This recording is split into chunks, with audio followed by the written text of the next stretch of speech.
This is gonna go over the setting for the strength protocol. So in order to turn on the unit, we're just gonna turn the dial until you hear a little click or a beep.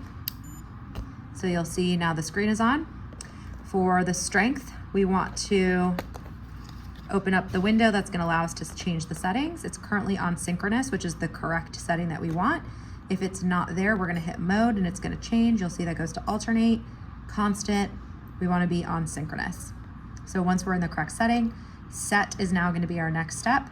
So when we click set, it's gonna change the ramp setting. Your therapist should talk to you about what ramp setting they want to use. It's probably gonna be anywhere from 1 to 5 seconds. This just determines how quickly it goes from 0 intensity up to the highest intensity. So we're gonna leave it at 1 for right now. We'll hit set again. This is on. It's gonna determine how long you are holding the contraction for. So we'll keep it at 8. If we need to change that, we'll just use the dials up or down. Hit set again. This is gonna be off, how long it's going to rest or turn off for. So usually we'll go somewhere between half the amount to double the amount. So for right now, we'll keep it at 4.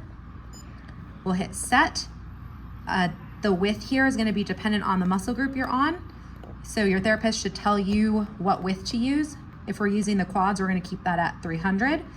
You'll also see that this has timed out again, so I might have to go through it again. So you'll hit set, set. It will hold whatever you last changed it to. And then width again for 300, that's where we wanna stay. So our last setting here will be the rate. That's gonna be the intensity of the contraction itself. If we're going for strength, we're gonna keep it at 15. So somewhere between 12 to 15.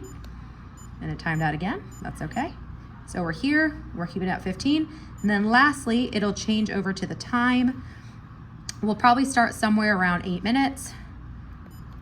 So we'll hold it there for 8 minutes. And then once we hit that, we're good to go. We'll start turning up the intensity of the dial. So depending upon where you're at, you'll start turning up the intensity. Once you get the intensity that you want with this dial, we'll switch to the next channel. You'll hear a click and you'll turn up that intensity as well. So we're looking for a strong muscle contraction that's tolerable.